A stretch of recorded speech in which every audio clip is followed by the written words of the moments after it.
वालेकुम। वालेकुम अस्सलाम।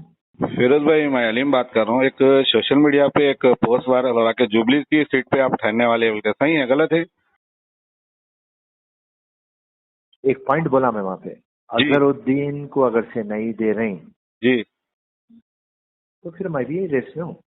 अच्छा, वही आवाम जानना चाह रही है आपके मैसेज के लिए, इसलिए मैं पूछना जी। अभी खुल के बोल दे रहा हूँ, अभी स्टेटमेंट भी दिया हूँ गांधी भवन में, आपको भी स्टेटमेंट दे रहा हूँ।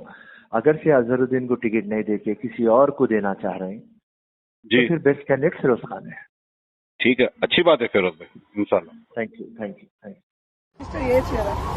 ఫిరోజ్ ఖాన్ నామినేటెడ్ పోస్ట్ అడగడు, అడగాలి అంటే ఫిరోజ్ ఖాన్ జుబ్లీహిల్స్ సీట్స్ అడుగుతాడు. ఫిరోజ్ ఖాన్ ఒక వారియర్, ఫిరోజ్ ఖాన్ ఒక ఫైటర్. వినో తమ్ముడు క్వశ్చన్ అడిగినా నామినేటెడ్ పోస్ట్ అంటే ఆ బిచ్చం నేను అడగను. నేను జుబ్లీహిల్స్ ఎలక్షన్ గెలిచే నా దగ్గర సత్తా ఉన్నది.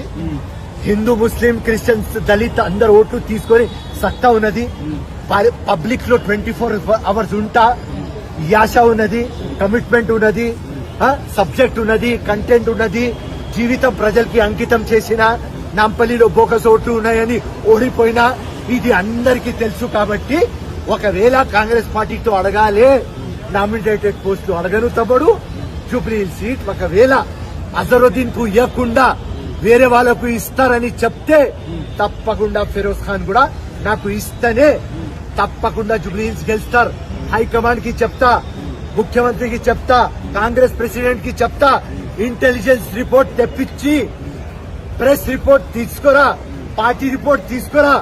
ఎవరు గెలిచే గుర్రం వాడికి టికెట్. ఆ గెలిచే గుర్రం నాకు తెలుసు, ఆ ఫిరోజ్ ఖాన్. టైం వచ్చినప్పుడు తప్పకుండా అడుగుతా. జూబ్లీస్ లో గెలవాలంటే మైనారిటీ ఓటు బ్యాంక్ ఎక్కువ ఉందని తెలుసు. ఎంఐఎం కి మైనారిటీ చాలా సపోర్ట్ ఉంటుంది. మరి ఒకవేళ మీకు సీట్ ఇస్తే ఎంఐఎం తో కలిసి పనిచేస్తారా?